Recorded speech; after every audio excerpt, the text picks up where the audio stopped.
Good evening, citizens. My name is Ban Shattersong, captain of the Bloody Hands Mercenary Company. But once again, Ban is asleep, and hello, today you've got me, Chris, your wonderful host. And I've got another special guest that will hopefully entertain you this evening. And that is Senator Rhisiart Dancewalker, or otherwise known as Dave. Dave, say hello. Hi, good evening, citizens. Pleasure to be interviewed by you, Chris. You know, it's a really, really great podcast you run, and I must say that the stories of band Song, I think, have taken on a legend and a life of their own across much of the field. If flattery was a crime, I'd hit you with a one throne fee for that, but thank you. Oh, brilliant! I played clemency, you know. It's prosperity, please. Of course, of course. Fantastic. So today on my little sheet of paper, I've got a few bullet points that I want to talk to you about. And for those of you who don't know, as a brief summary, Dave's character Rhisiart is a senator. You're a senator for Hercynia, right? Yep. Hi, Kenya. Nailed it. What is the correct way to say that? Wasn't that cleared up relatively recently? Ish. Yeah, so the official rules is you can pronounce it however you pretty much like, because much like there is in the UK, you get regional variations of how someone might pronounce a city Newcastle, name. Newcastle. Exactly. So, and personally, I think that adds to the richness of the game. But certainly, a lot of people have felt in the past that there was a particular phonetic way you spelt it out, so hence Hercynia or Hercynia. And there are kind of a few people who will continue to kind of use that as their preferred terminology. There is also Hercynia with a soft K. I think there's a few people who do. The yar is much more pronounced. So there's kind of different ways of spelling it. Personally, I really like that in the game because it adds different variation depending on where your characters are from. Nice. So it's a kind of like gap yard with Hercynia. How did gap Yeah, yard exactly. Hercynia? So like, if you're a marcher from, let's say, Land, right, you've pretty much spent most of your time on very like local affairs. So do you really care about the pronunciation of a territory far away in a different nation? No. So you're going to pronounce it very differently when you do because it's quite a foreign sounding term to you. You don't really have that much exposure. I mean, yeah, everyone goes through the academy, but let's be honest. The academy, although it's below the abstraction layer in Empire, the academy is likely to be very different depending on where you go through it, and also your normal life. You pick up an accent from where you are. So, being marchers obviously have a lot of A marcher, a West Country marcher. accents, and Yeah. exactly West Country accents and that kind of thing. So, your accents are meant to be a thing in Empire, and dialect is changes depending on where you are. Gotcha. Yeah, I think from what I've seen of the academy from my time on the field is it's mainly kids assaulting adults. Not much time for phonetics. Yeah, the children of the Academy on the field are probably the Empire's most terrifying weapon in the future. They have zero fear, extremely high propensity to hit you in somewhere you'd rather not be hit, normally in this sort of groinal area, and are completely willing to just charge at a moment's notice. There'll be zero warning. It doesn't matter if you're a non-com, com, if you have chocolate, don't have chocolate, if you're an enemy or a good guy, you may get swarmed. There we go. It's the good guy for partial pause for concern there. But great, fantastic. So the I guess so. Yeah, long answer to Senator for Hercynia. Hmm. You've also got some really interesting character backstory that we'll sort of touch on a bit later of actually going from Navarre to Urizen back to Navarre with some really cool roleplay behind that. Potentially a little bit on crime.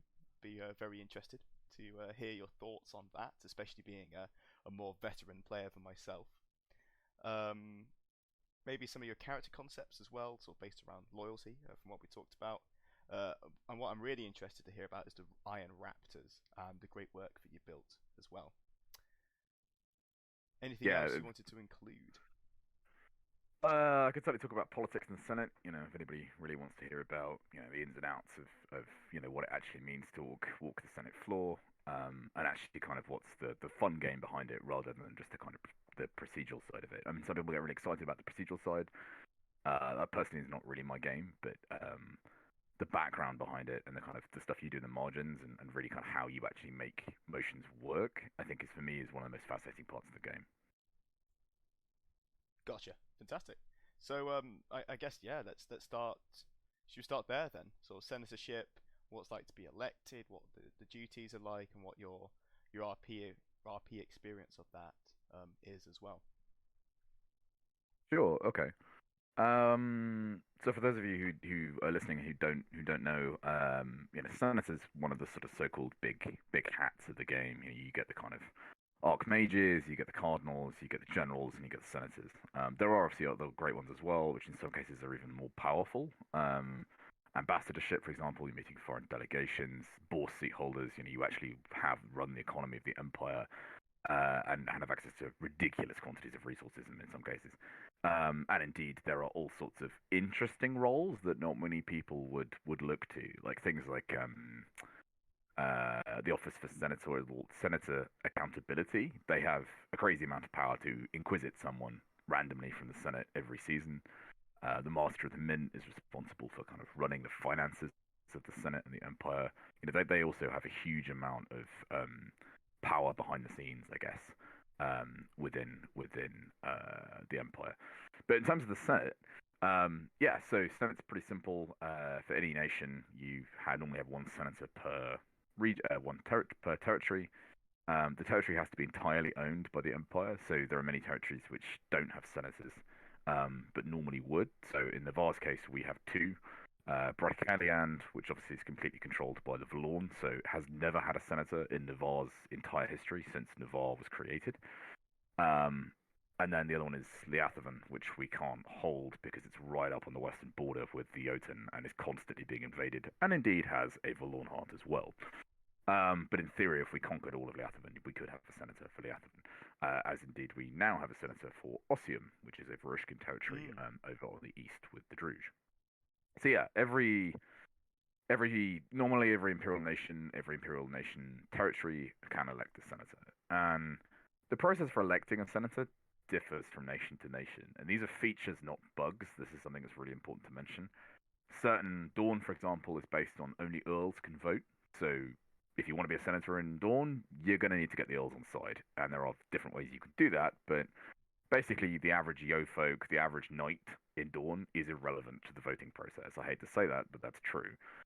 In practice, it isn't that way, because obviously if you're a yo person and you have a huge following and you're very popular, you could probably sway votes potentially. Or indeed, if you're in the league, in Brass Coast even, it's entirely how much money you can bring to the table. It's very much a mercantile type process. So again, there are different ways of getting elected in different nations, and that is very much a feature, not a bug, and I think is one of the coolest things PD have done within the Empire setting.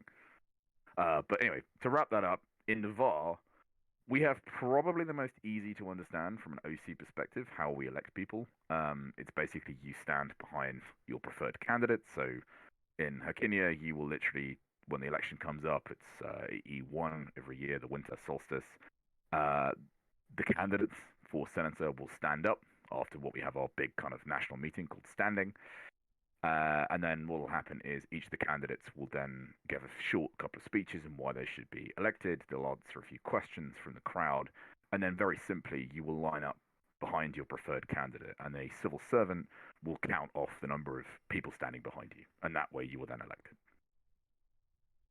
Gotcha. And from just briefly jumping into like somebody like sub roles as well, whether they're official or not, I'm actually not sure. But as a general, you can have an adjutant. Is that the same with being a senator? Yeah, totally. So senators have proxies, and proxies are one of the most, if not the most important part of being a senator. I would say on par with the other bit I'll come on to in a second, which is really about lobbying and influence. But a good proxy will make or break your game, in my opinion. Some people will tend to view their proxies as basically subordinates, or they will view them as potential competition for future elections. Now, both of those are technically true, but you're also an idiot if you do that, because proxies are incredible, right? Proxies enable you, if you're in a title, doesn't matter if you're general or senator or indeed anything else, to be in two places at once, to really understand more about what's going on, to relay messages, to draft motions, to stand for you, in the Senate's case, on the Senate floor if you need to be somewhere else. They can effectively do anything, and they are effectively acting on your authority.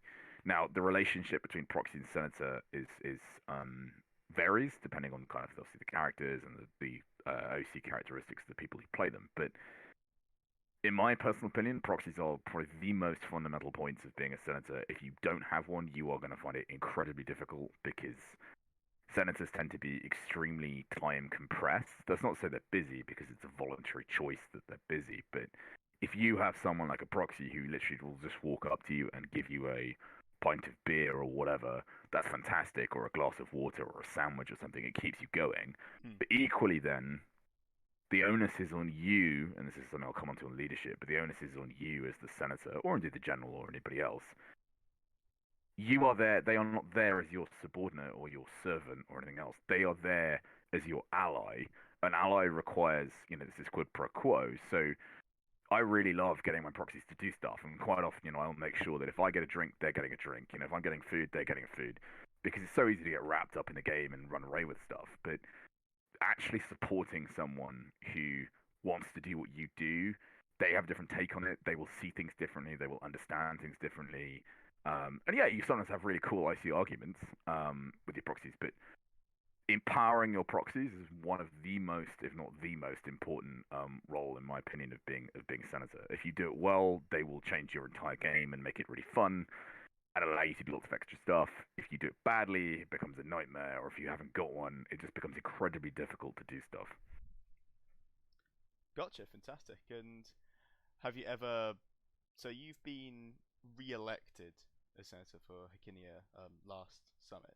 Have you only held it for 1 year beforehand, or have you been a senator for longer than just a year?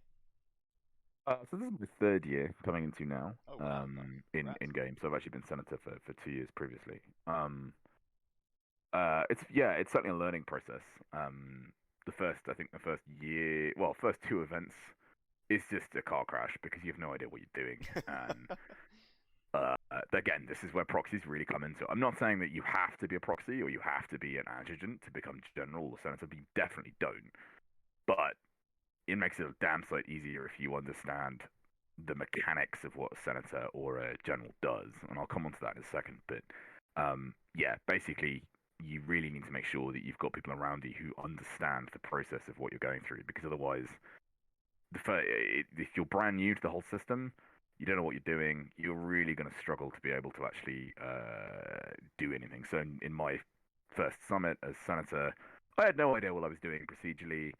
I very nearly didn't use my motion. I had no idea what I was doing voting wise in terms of I've been to the Senate a few times, but I didn't really know like how the background of it worked, so it was just a bit of a mess. And when you say a bit of a mess, elaborate.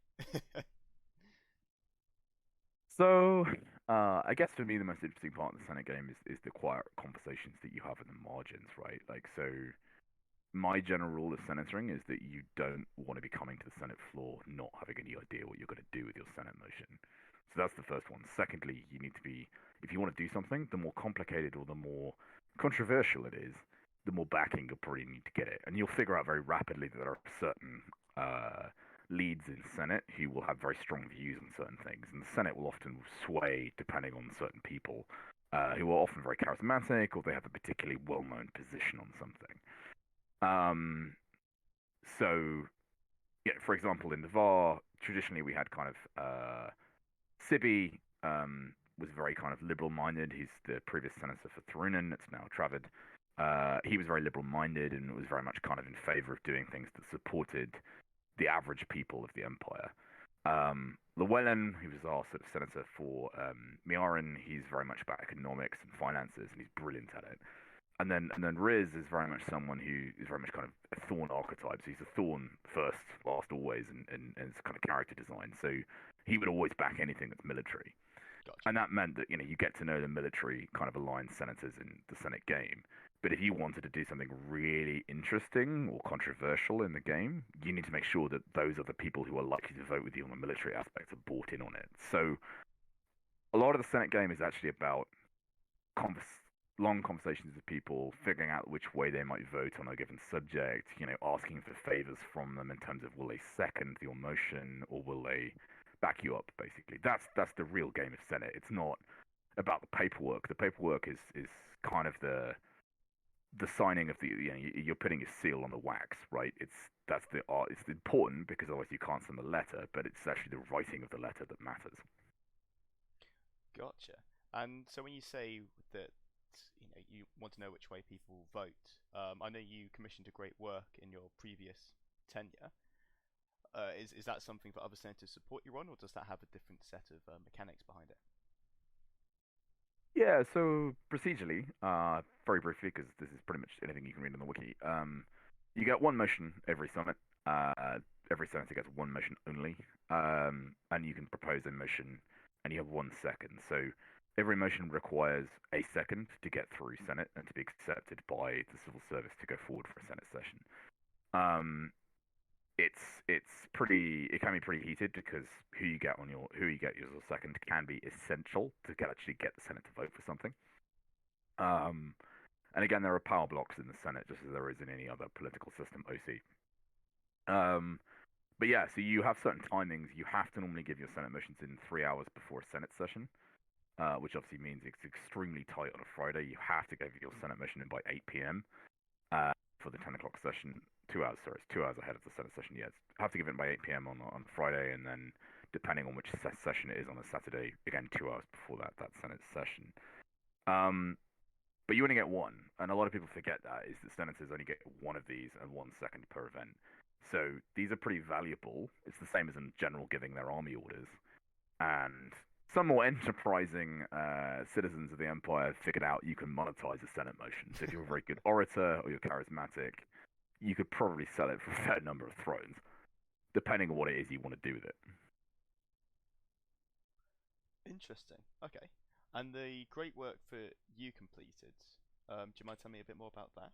Was that like difficult to get through? Was it something you had to do lots of arm bending for, or was it something that maybe as a lay example, if you have something that's just a win-win-win all round, do you find that getting seconds is pretty easy?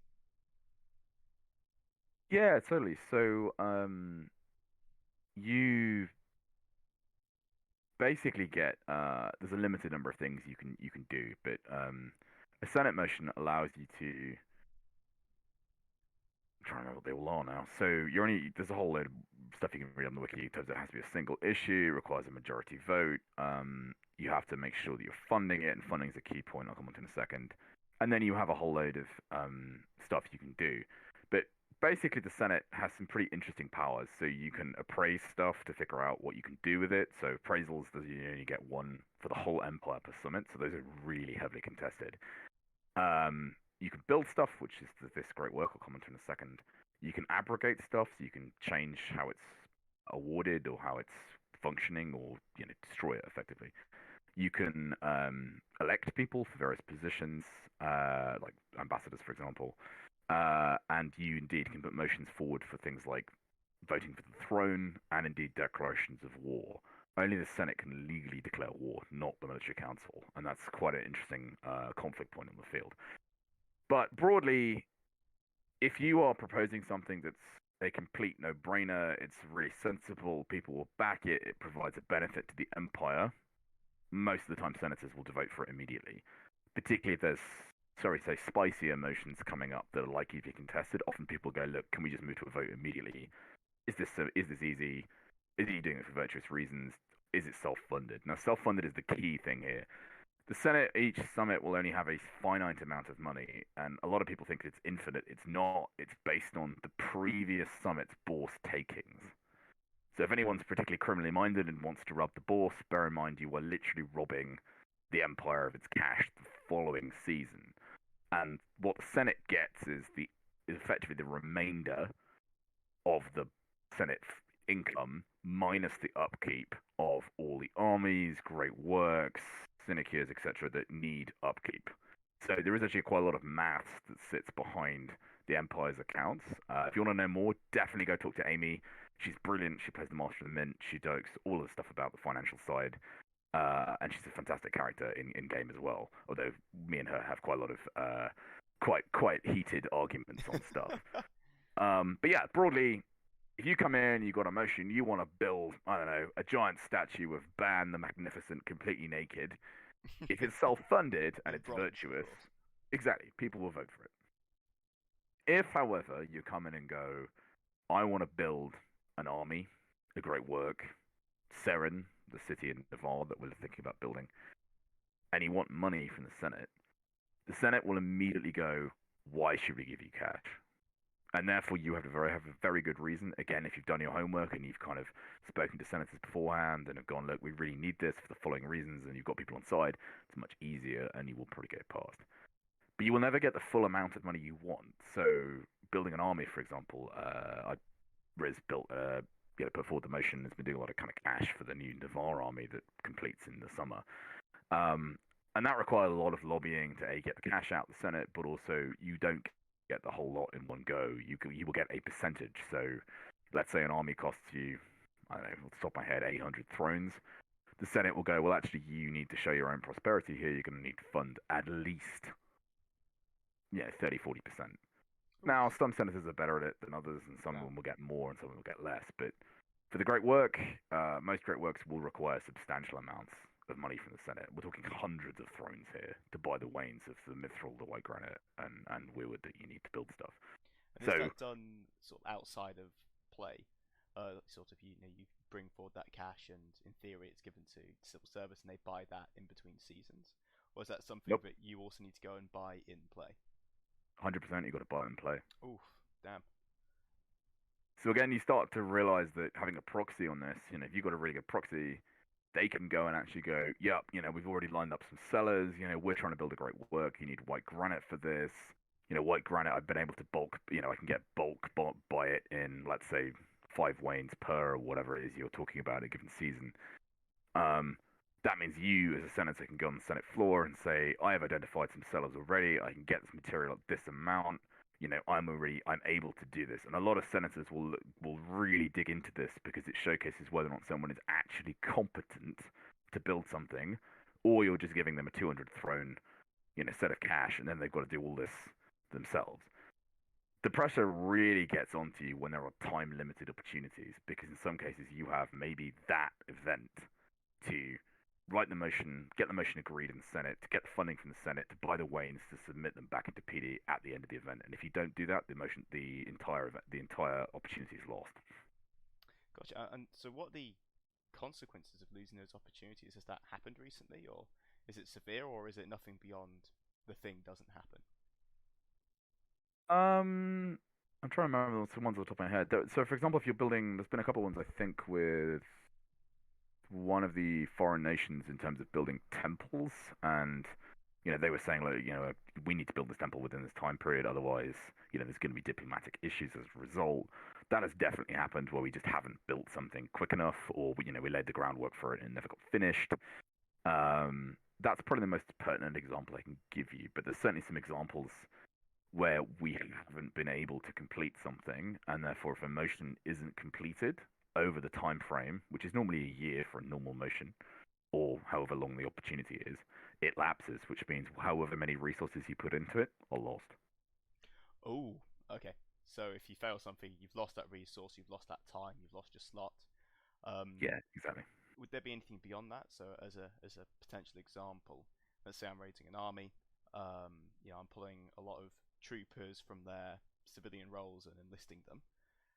If that army then fails to fully muster, and those troops are sent home, is there, for example, would there be a one rank penalty to all resources across the territory, representing those workers that have been pulled out of circulation, and then the lost production as a result, for example? No, I didn't think so. Not with the armies. But it might be the case that if you don't complete the army, let's say you're trying to muster the army in a particular location, and that territory gets conquered by your enemy. That makes things extremely difficult. Maybe you've got an opportunity from an Eternal. So one of the options we had for building the new Navarre army was a offer from Arhalagan. And that we would have had to complete that within a time limit. Otherwise, the benefit from that Eternal would have lapsed, which means we would not get the benefit. We'd have put a load of money into an army that would have required even more funding. And potentially it would have been lost. So yeah, there's certainly a pressure. If you want to build stuff, you actually need to commit to it and then actually be able to deliver on it within that time frame. Gotcha. All right, fascinating. And what was the great work that you worked on specifically? So that was a success that's been built.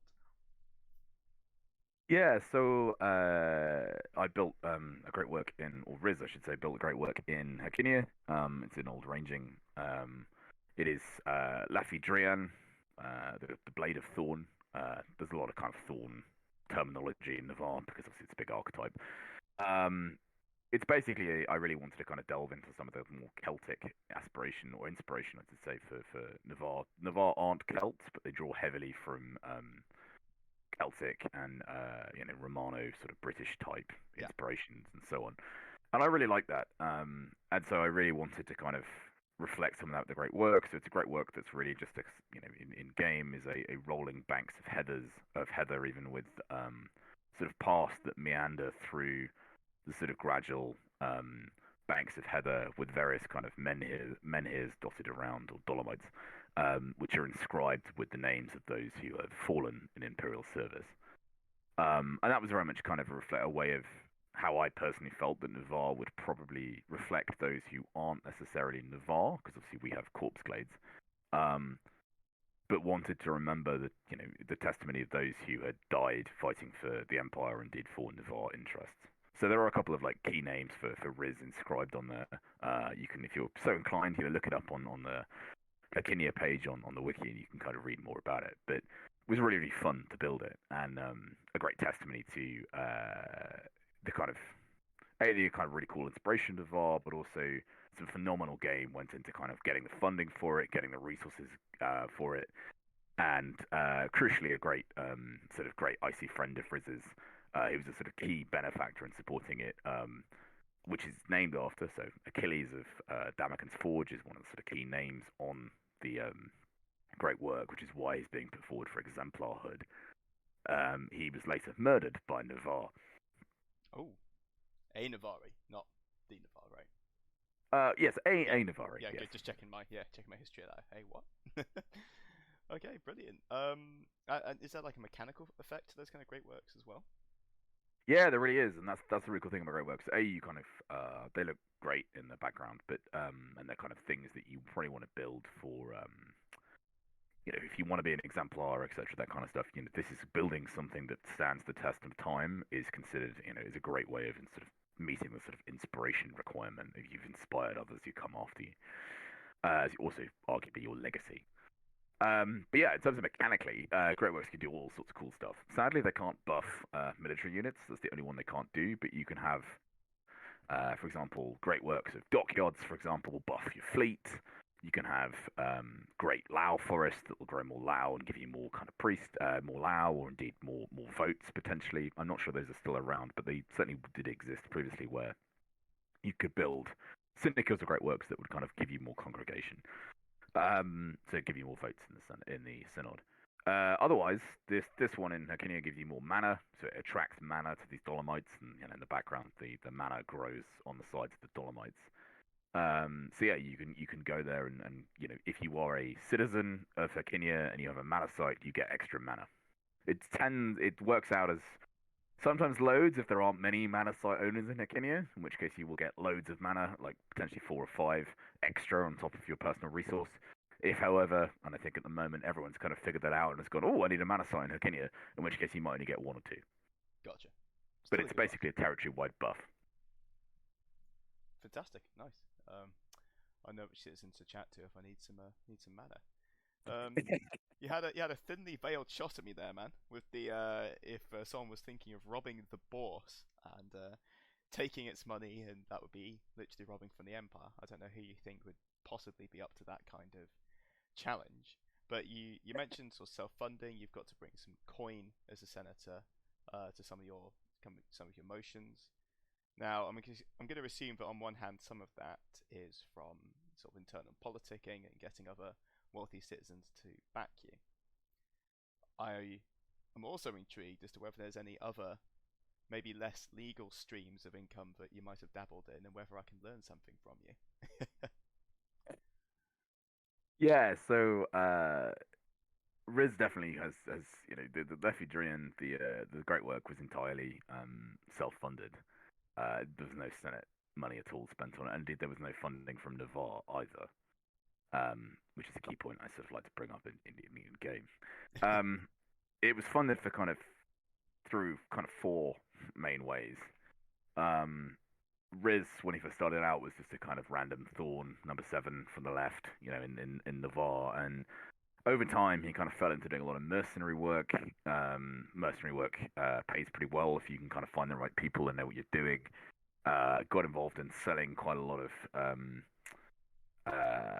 bite, that kind of stuff before it became illegal, I should add. Various imperial artifacts got kind of traded at various points. And then, yeah, there was definitely some highly illegal stuff of just outright robbing people, which was particularly great fun to do, as indeed was shameless kind of corpse looting, and indeed targeted confidence scams. And confidence scams are a great one in the Empire because they're not a crime. So you can get away with as much as you want. So there's all sorts of interesting stuff that Riz got up to in the past, where we shamelessly used to effectively just kind of like, right, okay, you want to buy this map or whatever, yeah, fine, great, it gives you a map of X territory, fantastic. And then while the person's looking at it, you'd be like, cool, yeah, thanks, money, buy, and then you vanish. And then the time to figure out where to come and get you, well, there's not much they can do about it. They can either spend more of their money on cursing you, or indeed they can just accept that you've defrauded them. So that simple kind of frauds and kind of sleight of hand tricks are really easy. The other one was just shamelessly pickpocketing a couple of people in going through on a skirmish was quite an entertaining one. I've forgotten who it was. It was Archmage and had like 50 mana in their back pocket. That was quite entertaining. And then the big one was really influence. Influence is really the big one, which is really where you get to know people, and particularly if you want to get involved in the crime game.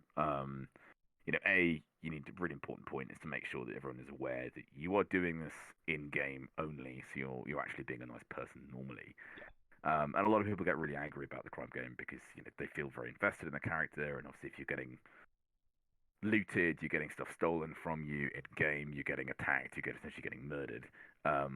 People rightly feel very defensive of their characters. But there is actually a lot of kind of, huh? It's almost like they're being robbed. People don't like it. Yeah, exactly. So you really do need to make sure if you're going to get involved in the crime game, you need to really check in with people after you've done it. Really make sure people are okay. So a couple of occasions I've definitely bought pints for people afterwards and been kind of like, look, just make sure this is, I see, like, I'm not doing this because I dislike you as a person. This is purely just the game, try and make the game world more interesting. Yeah, definitely. Selling, that's selling. what we've. Go on. Sorry. Oh, thanks. It's it's something me and my lot have run into as well. I'm sure you've heard about the famous ring robbery. And there's sort of 15 of us. We approached a lone citizen. And we essentially said, look, mate, we're about to rob you. Obviously, are you okay with that, or is this gonna, is this too scary? Because it was dark late at night. Just wanted to give them a warning of like you're about to be surrounded.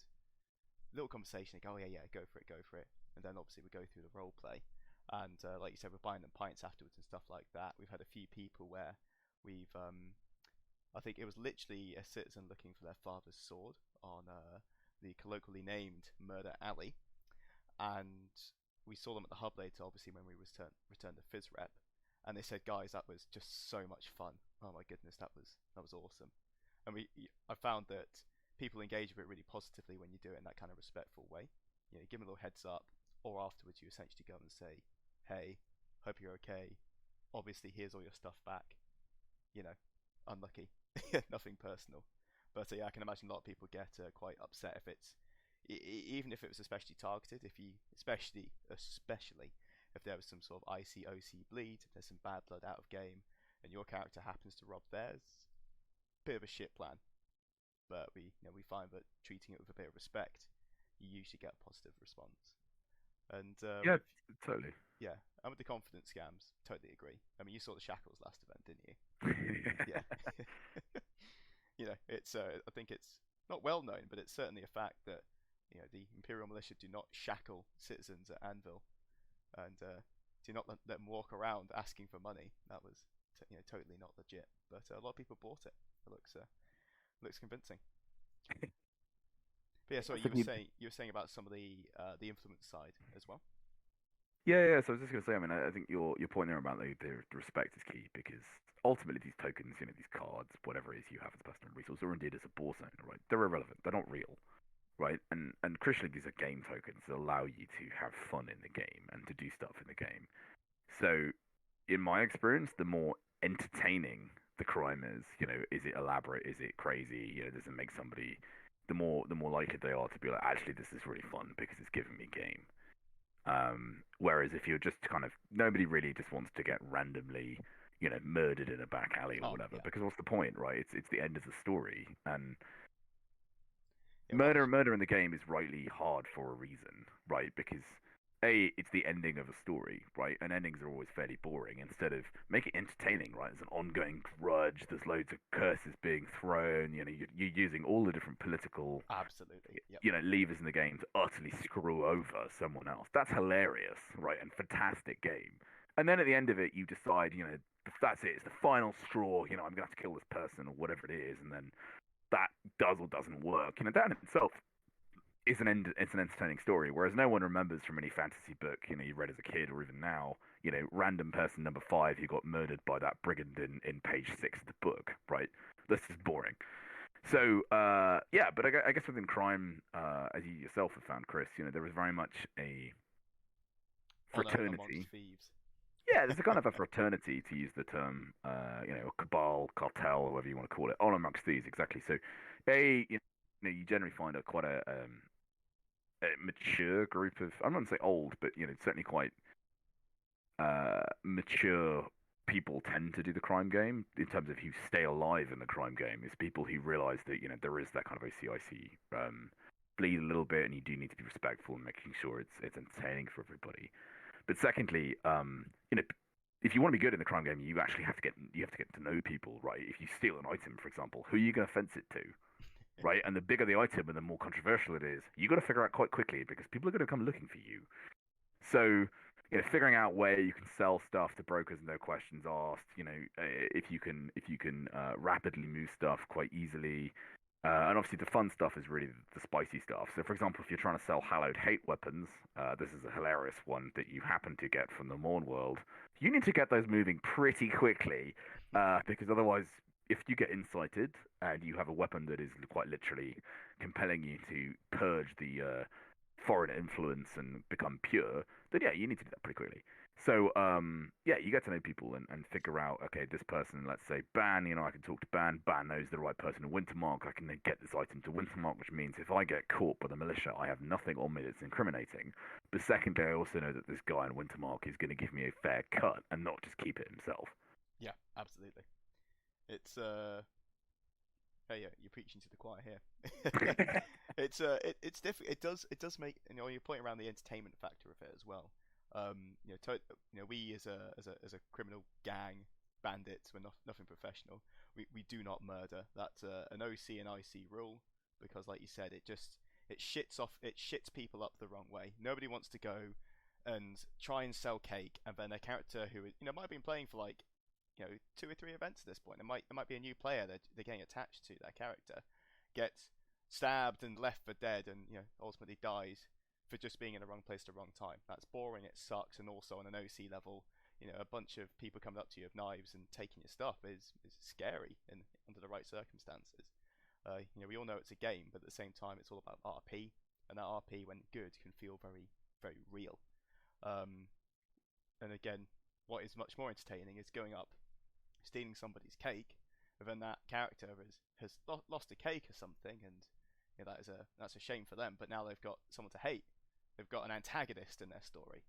They've got someone to they might go off and sell the rest of their cakes and then pay the money to hire some thugs to go and look for that particular bandit, or they might go to the militia and then it brings the militia into the game. They start searching for people, and the small actions you can take as a bad person of Empire can have a huge ripple effect for the more positive leaning characters who want to hunt you out. Because if everyone's good, it's kind of boring. And Yeah, totally, totally. And I think that's a really key point because a lot of people really don't like the crime game. They want to kind of remove it from the Empire. I think that would be a massive loss to the game. I think crime is you can't really have good characters without those who are morally grey or evil. So, Riz, for example, is the same as Ban. they very much play characters who are willing to do bad things for their own, for whatever their necessary ends are. Yeah. So Well, Fariz is very much kind of about, he will do anything for Navarre pretty much, and doesn't really view imperial law as that important compared to loyalty to nation and to his friends and family, etc. So I think that's a if you've got a narrative as to why you're doing crime, that's exciting, that's interesting. There's motivation as to why your character's doing a certain thing. I think ones who just go like, I'm just going to kill people because I need the money, that is not a motivation. Similarly, playing a serial killer in Empire, that would be incredibly boring because you're just randomly killing people for no reason, and it's really hard from the militia side to also catch people because it takes a long time to do it right. Yeah, they've got a whole lot of stuff like Whispers Through the Black Gate, yeah. but it also just takes a huge amount of time to actually follow up with a lot of the stuff. And there's a great game in it, but you have a bit of respect for the player on the militia side as well if you're playing a criminal element, right? And that's fun in itself because it's certainly one of the best protagonist antagonist relationships I've ever had was with the late character Hardfrost. He was the sort of head of the militia, and me and him used to have some fantastic icy conversations where he'd come up to me and be like, right, I'm looking for a criminal. No, no, not you. You're the right kind of criminal. I'm looking for one who's done this, this, and this. Can you give me any recommendations? Like, he was playing a proper bent copper. And it was fantastic. Like, it was a really fun game. But similarly, he knew that certain things that I wouldn't be okay with doing in game. So I think murder, for example, very much is something that has to be a last resort, and only if there's a clear justification to do so. But yeah, crime. I think I agree with you, Chris. Crime for me is fantastic in Empire. Adds a real kind of layer of spice. It's really interesting to kind of play out the kind of concepts of, is morality more important than law? Is virtue more important than law? Should the law prevail over the others? I think it's a really fascinating question and one that kind of cross-cuts huge amounts of genres and indeed real life. So I think it's really fun to keep it in the Empire world. Yeah, definitely. And the huge amount of people it draws in as well. It's just like the actions you're taking as a senator, your adjutant goes out, you've got a variety of people who have influence in Navarre, for example, you're raising funds, you pull in all of the brokers, that chain gets longer and longer. And you, like you said with the militia, it's the same. It's you've got Bent Copper and yourself, other criminal players. Of course, that Bent Copper will then send a real militia after them, and you've then got the trial, the investigation of evidence, and that's great if you've got to unpick a delicate network of fences and blackmailers and confidence tricksters. But when it's literally some lone character in a black cloak with a boot knife and then two knives, killing the people because they want the 18 rings they have when they get out the gate. It's boring. It's anticlimactic. But talking of I guess fraternities and gangs, the Iron Raptors. From what I understand, the Iron Raptors were a mercenary company that was around in Anvil I say quite a few years ago. It's probably 2 years of game time, so 4 years for us, maybe five. Who, Yep. when I was a new player, were incredibly popular and they had a awesome rep. And frankly, if I could ever get my lot to that point, I'd be very happy. Um, I also remember you were a part of that, and I wanted to ask, what was that like? What did the Iron Raptors do? You mentioned that mercenary work can be very profitable. Yes, totally agree. It can once you know the right people. But the Iron Raptors, didn't they have a literal tent at the corner loosely where Senate would be now? But they just sat down there for fire open taking jobs. What was it like being in that crew? It was incredible. I think Iron Raptors to me was one of the best parts of Empire, and it would be great to see it come back. But there were various reasons probably why it won't, sadly. But basically, it was a headquarters for anybody who needed just a little bit more money, a little bit more opportunity. So it simply was a case if you had a skirmish and you needed 40 people and you're in Arisen and you've got, let's say, 12 people who can go out on the skirmish, you need fighters and you need them quickly. So you could go to the Iron Raptors and say, look, I need a hand with this. And the Iron Raptors were headed up by the Lord Raptor himself, which is played by Darren Stocker, and then Mike Light, which is kind of Sergeant at Arms, um, who were kind of they're both traders and make fantastic weapons on the field. So if you ever need weapons, this is a shameless endorsement. Definitely buy it from Light Armories or Darren Stocker. Best weapons without fail. But they were really great because they were kind of always there. One of them was always there who wasn't kind of manning the stall, and they would run the Iron Raptors. And it was fantastic as a new player because you could just go straight there and be like, look, I just want to fight.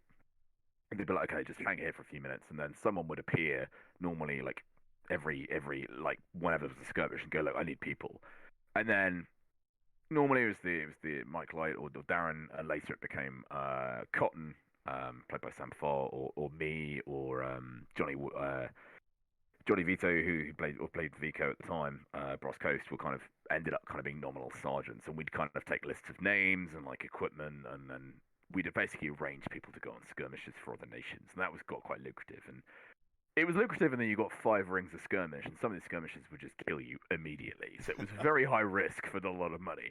But it was great fun because if you're brand new to Anvil, it gave you an opportunity to just have a home that wasn't your nation. In later years, we kind of set up an arena so you could fight, and we'd put in like little prizes from the more experienced characters. We'd put in little prizes for the newer ones to just turn up and spar. We'd run a few games around Anvil to kind of go and find stuff, and acquire items and stuff, and definitely things that were slightly disreputable as well.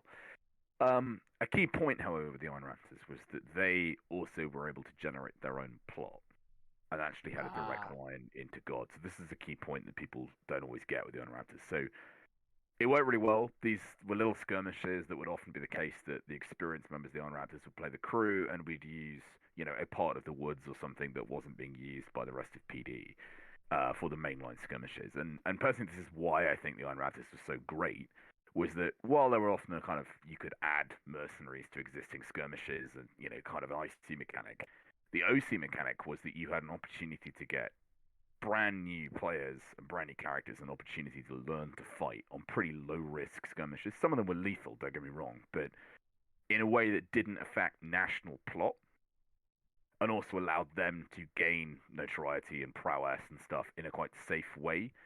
And I think that was really useful as a mechanic because you had loads of brand new fighters, let's say, who've never really figured out how to fight together, and they have to on these Iron Raptors missions. You've suddenly got to fight with like two Sentinels, a Reaver, a Steiner, and 3 Navarre, and a random Verushka, and they've got to go and fight together on this Iron Raptor skirmish. So I think it was really great. The skirmishes were always pretty small in terms of the plot. Was like, I don't know, a child has gone missing, go and find them, or Lord so-and-so has hired the Iron Raptors in this particular territory to deal with the problem of some husks or whatever it was. They would normally involve a little combat, sometimes puzzle solving, but again, pretty low level. But the experienced players would quite often sub in and crew for those particular skirmishes. But it was a way of effectively bulking out the number of skirmishes for everybody on the field. And I think, for me personally, now more than ever, we need that. Because of the sheer number of new people arriving, which is incredible for the game, we are running into the issue where there just aren't physically enough skirmish slots to get everybody on them.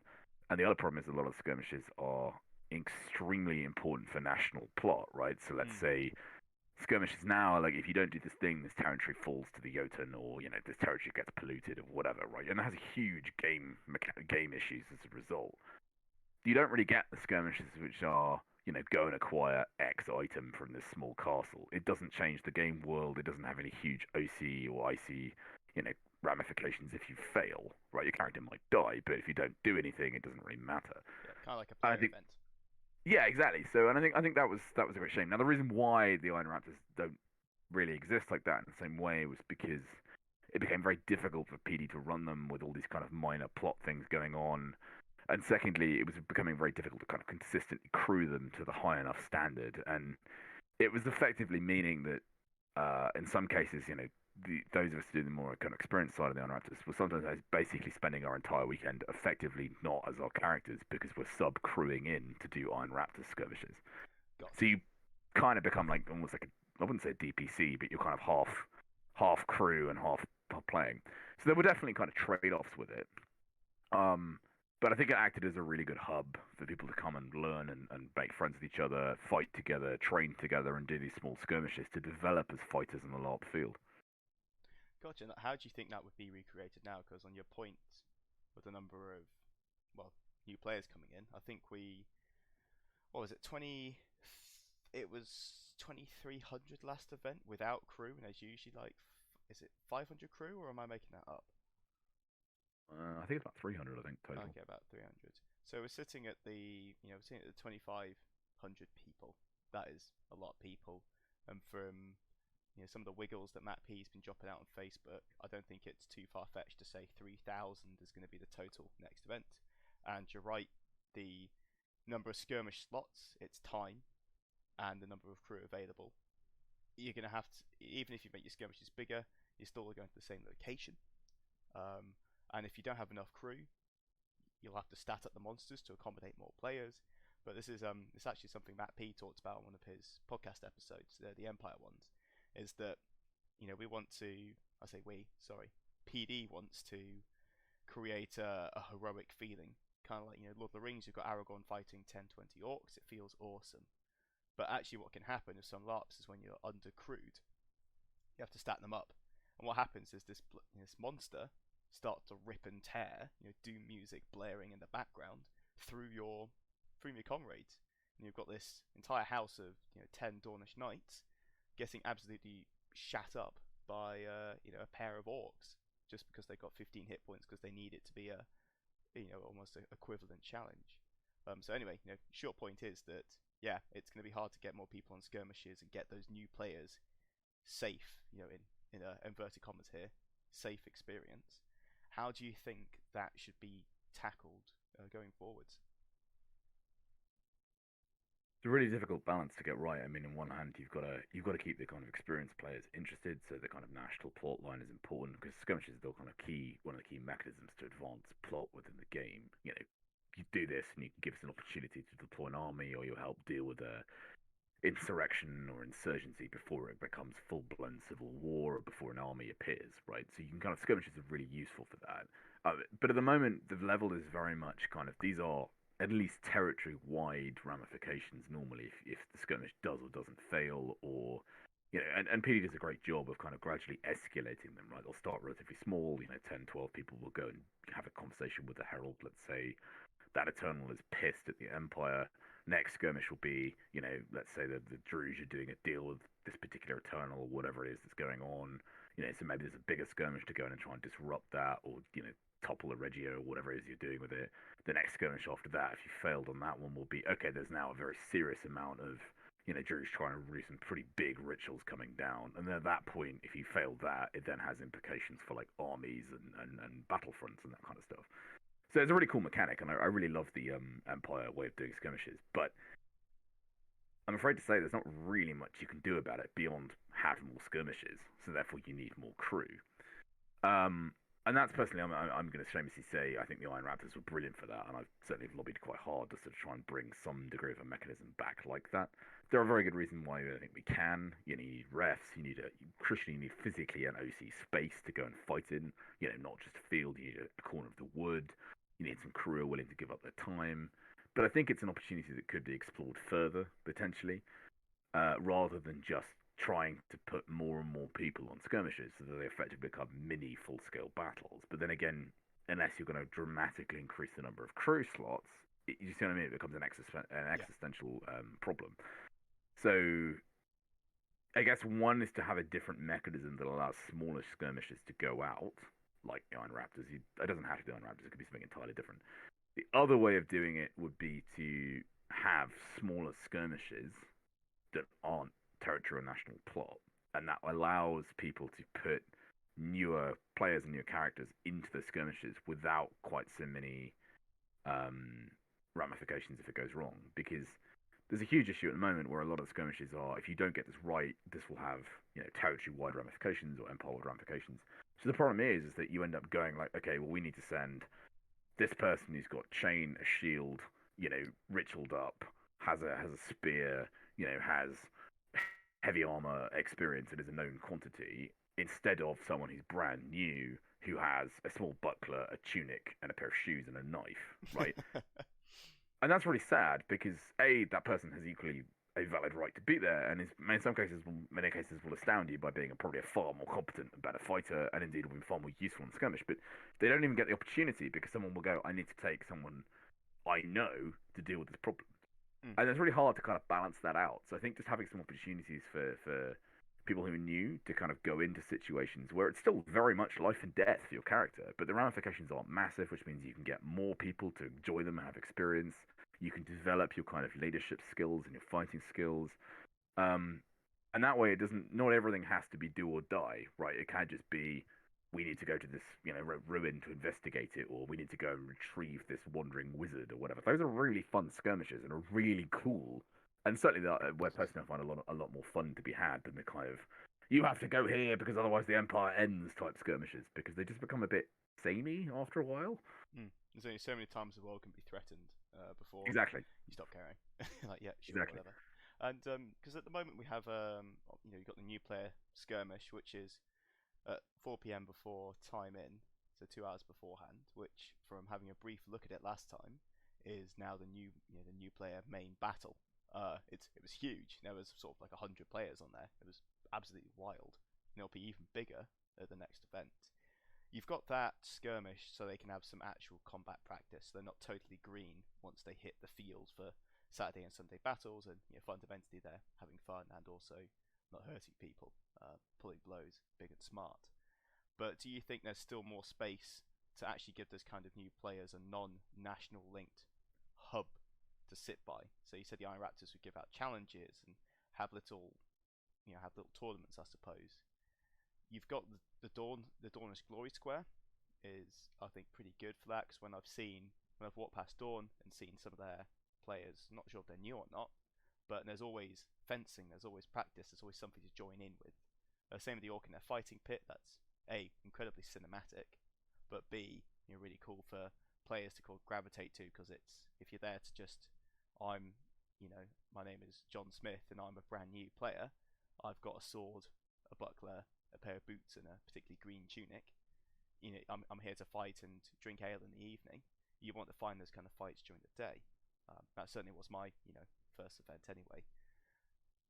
Do you reckon there would be enough space for something like the Iron Raptors to, I guess, organise intranational, I guess, tournaments, skirmishes, or fights, or training, that kind of thing? Has that been tried before?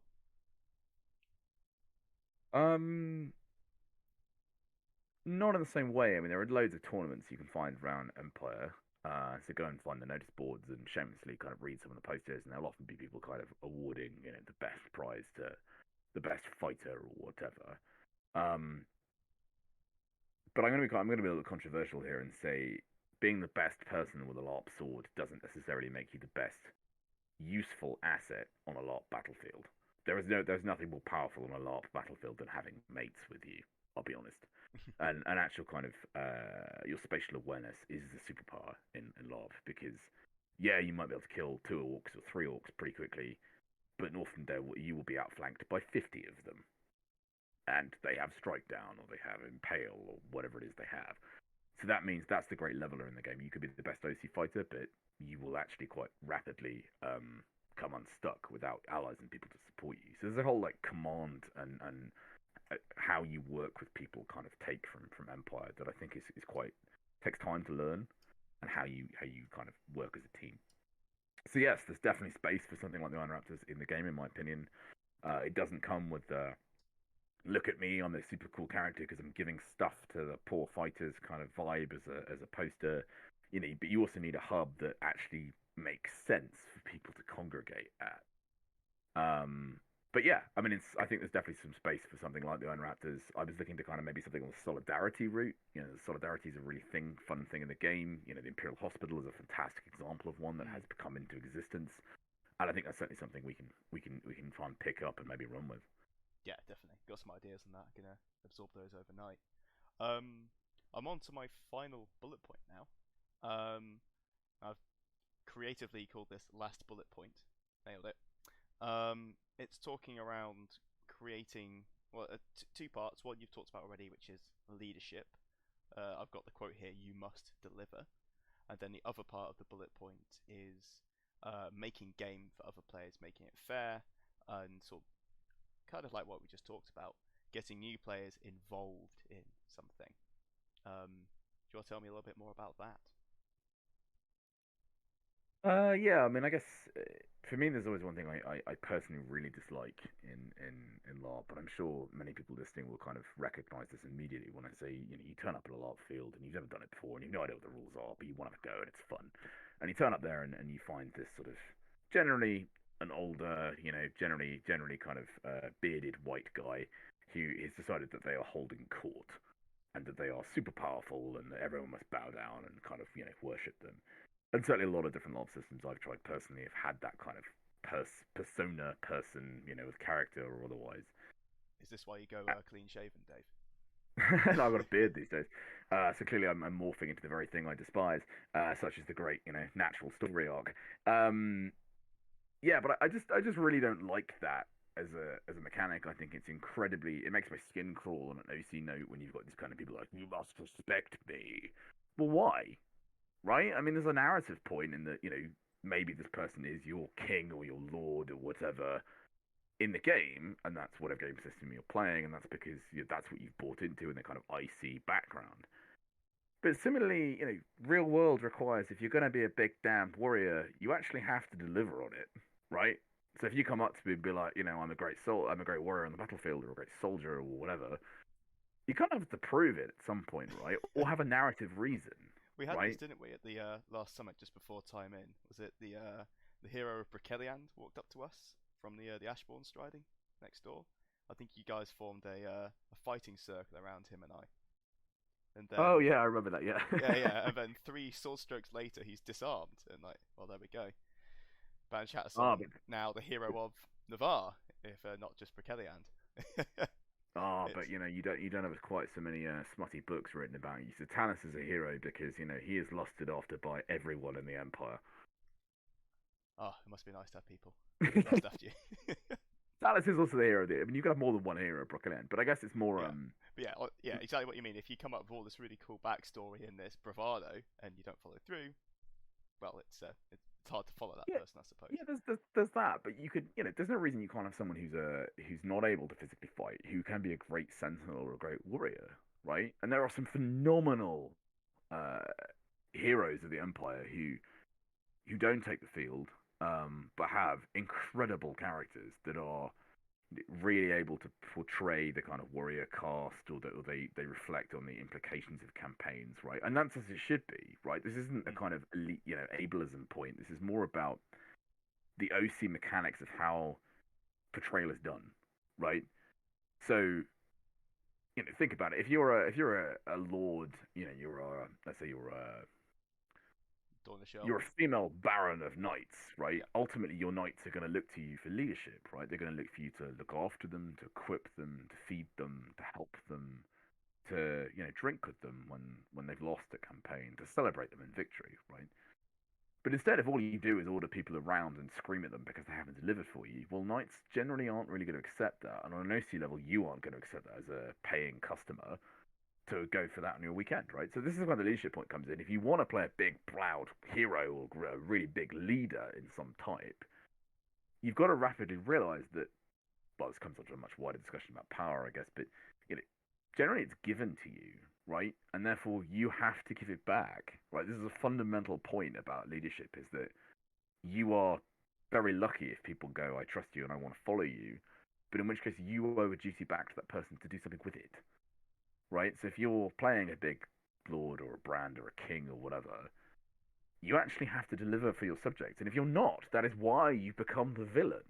Right? Think about it. Think of so many fantasy books where the king did not deliver and the peasants are starving, so they have an uprising, and therefore the king is now the villain. Right? King John, good example of that. He's vilified in history, arguably wrongly. But what I'm getting at here is that the leadership requires you to actually care about the people you're supposed to lead and deliver on, right? And I think that's a really fundamental point in LARP in particular, is that, it's great, it's a safe setting for people to experience leadership and to command and do all that kind of fun stuff for the first time in some cases.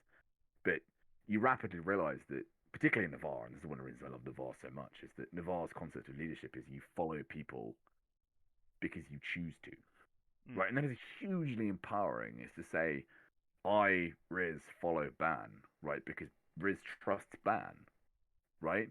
Now, then there are sometimes where you would make mistakes, but that trust should hopefully be stronger than those mistakes, right? They are mistakes. They're not deliberate, right? And if Ban decides to, I don't know, choose a course of action that is deliberately harmful to the people he's leading, then in Navarre, those people will just leave. Yeah. And this isn't just physical actions on the field as well. This is off-field, making let's say if you're a political power block and one of you goes awry and starts to screw over everything that you've built as a group, they'll be left, right? Yeah, exactly. And I really love the Navarre phrase "actions have consequences," right? And everyone presumes that means like, oh, this person's on the battlefield, so therefore we've lost this territory, so we're gonna have to go in and kill all the orcs or whatever. And there's that, but there's also much more subtext to it, and that's what I really love. So if Riz as a senator decides to go against the interests of Navarre, that has consequence, right? And as it should do. That's the whole point of the game. It adds conflict. Similarly, if a brand in Navarre, a leader in Navarre of a group, decides to do something that's inherently harmful to his group, then the consequences are huge, right? And there may be very good, justifiable reasons why that brand has made that decision. Maybe they have decided that they needed to do something to help save the group, but they can't tell them, or they've done something illegal because they're trying to get their money to help the group, or maybe she doesn't maybe she doesn't believe in the group anymore. Maybe she's turned into a heretic. Who knows, right? There's all sorts of narrative reasons why, but the core point there is that that's fun if it's done for a conscious choice. It's just really bad game if someone just decides, you know what, I'm just going to screw you all over because I can. That is just being a dick. And then I guess this comes on to the final point I'd make really around power structures in game, and certainly something I really enjoy doing is trying to broaden them out and open them up as much as possible to allow people to involve themselves with them, right? It's hugely empowering to say, look, I'm really sorry, Ban. Chris, your brand new character, like, I can't do X or Y. Can you go and organize this skirmish and lead it, right? Or, Well, that actually happened to me last event, actually. Right. A couple of random Wintermark NPCs walked up to me, and all of a sudden I'm pulling 60 people through the gate. It's pretty cool. And how did that make you feel? Like a big damn hero? Yeah. Nothing to add. Yeah. Yes. I come to Empire to be a hero, and walked on the field, and we smacked them up, got the staff. We were later informed we didn't get the right staff, but whatever. Came off feeling like a big winner, and one of the Thorns came like after we were walking off the field. So she ran screaming up to me like, so yeah, and we just both screaming at each other, did a big chest bump. Never really talked much ever with this particular player. I don't know their name, I don't know their character's name, but yeah, when you get responsibility for something that goes well, it's a wonderful feeling. And then when you get responsibility and something goes wrong, it often creates even more entertaining stories. The infamous Pie Face skirmish, where I think that's Sol's first event, his definitive moment at Larp was that skirmish was an absolute clusterfuck. We got killed. We took something like 25% casualties fighting the Druge in the rain as a squad of 15. But everyone remembers that skirmish well because it was dramatic and interesting. But yeah, each time getting a random opportunity just to do that and lead it out, a lot of fun. Definitely keeps me coming back to Empire. Right, but it also has implications on a real life basis as well. I mean, different system, but we were all playing in a different system, and there was a group of about 6 of us, and we were playing knights, and I was playing the previous lord, and I died, and then one of the god team came up and was like, oh, this fantastic lady's just died as well. Could you just do you want to like form a new group together or something? Long story short, she ended up leading the single largest faction in this game for a while. And what was hilarious was seeing someone who was quite timid and quite shy, but over time, a year later, was basically screaming, I am going to do something. And what was really interesting was the sheer number of people who were like, yeah, we're 100% behind her. So this made a huge, really interesting game dynamic where someone who'd come in and didn't really know anybody, and a year later is leading like 30 people in full armor with weapons and shields and stuff. Yeah, and there's some really vivid memories I have where she's sort of like, being accused of treason or something. And there's 30 of us behind her, all drawing swords, about to just basically massacre this entire military council, war council as it was called in that system, purely because this was our commander, and we answered to her and her alone. And I think that's hugely empowering, and I think LARP is a fantastic way of allowing people to develop, real skills in real life, and the ability to command and to lead and to have respect from other people and so on. And it does hugely powerful things. And I think that's one of the joys of doing LARP is actually giving people, an opportunity and saying like, hey, do you want to have a go at this? And they're like, well, I have no idea what this is. And they're like, cool. Well, the worst thing that happens is the game explodes, but it's a game. So, go nuts. Or my character dies, but go nuts, That's the great joy of it. It's actually making OC fun, right? And ultimately, the IC mechanics of this and the IC characters and stuff, while they're really cool and fantastic stories, they are just stories, right? But the friendships you make along the way and the people you come to really, really, really know. I mean, I've made some of my generally my bestest friends in the world are through LARP, and that comes because the stories you make together. So I think empowering other people to have an opportunity to lead, to have a hat in Empire, as it's called, is awesome, right? We need to do more of it and kind of break these power, anybody who's power hoarding, break it open, right? And that would be the kind of final comment I'll say is if give other people an opportunity, right? Share as much as you can. Like, obviously, if you IC have an ambition to hold a title, cool, do it. Share it, right? Get other people involved in it. Like, delegate, give people options. Like, you want to lead a skirmish? Cool, go lead a skirmish, right? I'm general, blah, blah, blah, go lead a skirmish. Cool, can you help me out with running these rituals? Cool, fantastic. Do you want to give the orders in? Like, let's co-write them together, right? What is your opinion on this? It's really empowering and really cool, and ultimately leads to a much better game. And also, IC you need competition, but it's not virtuous to not have competition, and that's my kind of final point on that. Fantastic. Yeah. Yeah, absolutely. Would you have any advice for maybe it's your final closing statement, Senator? Any advice for new players on how to tackle those kind of ambitions? Let's say John Smith, green tunic, sword, buckler, boots, all that good stuff. I would like to become I don't know, a senator. What was your top soundbite for breaking into that kind of game? So you've done the first thing, and I'll keep it super quick, but you've done the first thing. You figured out what it is you want to do with your character. So you want to be senator. Cool, right. In which case, which territory? Figure that one out. Why do you care about this territory over that territory in your nation, right? Talk to people. Ask what their opinions are on that territory. Figure out, do I like the cold of the far north of Hercynia? Or do I want to live in the sort of swamplands of Bregersland, right? Whatever nation you're in. Figure that out. Talk to people. And then, if most importantly, if you really want to be senator, go talk to that senator, right? I'm 99% certain that, bar a few exceptions, none of whom I can think of in Empire, if you go up to someone and say, hey, I just want to talk about what you do, and I think that was really cool what you did in the Senate on that Senate motion. The Senate gallery is free. Go and watch Senate if you want to be a senator. Have an opinion on it. Go and talk to them and say, man, that was really cool that you put that motion in. Why did you do that? How did you get the funding for it? Shamelessly, just tag along with people, right? I mean, there's quite a few new characters I've taken to all sorts of cool stuff like Gin Club and various other things, because why not? Come see how the game works. So yeah, I guess my final point and summary would be, if you want to be a title, go and talk to that person with the title. They're not gods, they're humans. And if you go up and say to someone, can I have a pint with you? Can I have a cup of coffee? Can we have a chat about something? Have an opinion, and then crucially figure out, if you really want that hat, how to destroy them in the election. Right? Oh, I've learned a lot from Ban, but I've also figured out they don't particularly, there's slightly dodgy behaviour going on, and they're a criminal. That's the position I'm going to stand on come the election. Do you want a criminal, or do you want a virtuous, honourable citizen? That's my position of standing against you. Right, so you learn, and then if you really want to have that title, and you know that that person also wants that title, well, it's fair competition. The most exciting part of LARP, right? Exactly. So, and you get to develop and learn all sorts of cool stuff along the way. But yeah, shamelessly go and talk to people, and we all start new once, right? At any new system you go to, you're completely brand new. So everyone started from the same position as John. He's just got a tunic and a small sword. Everyone's been there, right?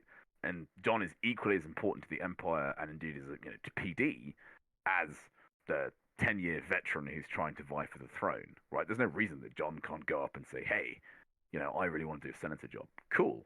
You'll have to figure out how you're going to do it and how you're going to head off the opposition, and you're going to need to figure out how you influence people within your nation, whatever that mechanic is, to become that senator.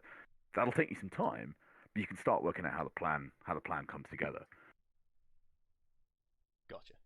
So I guess almost as a paraphrase, ask yourself why, and ask them, or maybe ask the target, hello.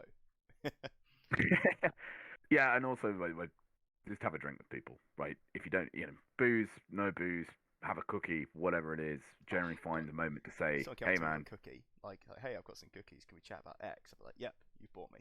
Done. 100%. The other thing is just get used to walking and talking. If you want to have a hat, generally people are going to and from meetings all the time. So just figure out when those meetings are. Go and watch those meetings if you're able to, and then shamelessly grab them as they're leaving the meeting on their way to get a burger or back to the camp or whatever. Talk to them. have an opinion. Gotcha. Well, brilliant. That's looking at the timing. Not quite minutes to midnight. I'd love to make that Linkin Park reference, but I know in the Netherlands at the moment that would be correct. But thank you so much for your time, man. Really genuinely fascinating to listen to your experiences and what it's like being a senator in game. And for those of you listening in, first of all, thanks again for paying attention. And do take these kind of tips on board. I mean, they help me. I mean, Dave's talking about his best friends ever. Maybe we're not quite the besties that I dream of in my sleep, but you end up meeting people like this, and there's what 30 of us in Black Scar extended, and that's entirely a social group that started from one day walking into Games Workshop and going, "So hey, any of you lot know anything about LARPing?" And that's when Stu got me in. He got me and my brother in. Exactly right. Yeah, yeah. And, So and and now there's 30 of us, right? And we're mates. I see. Like we go out. We meet up. We go out. We watch. We do stuff together. IC and indeed OC, right? And that's the best thing about it, right? It's so much fun to be like, hey, I'm in London. Is anybody else around? Yeah, cool. Right, let's go do this thing. Let's go check this thing out. Right, go to a gig. Right, we're all these group of mates who've just come together because we did a lot together. yeah, and it's just a shame we can't carry swords and wear armor in polite company. Be Awesome. nice, right? But thank you so much for having me on. It's been fantastic. Yeah. All right, citizens. Until next time. I guess my parting shot is always bring a cookie.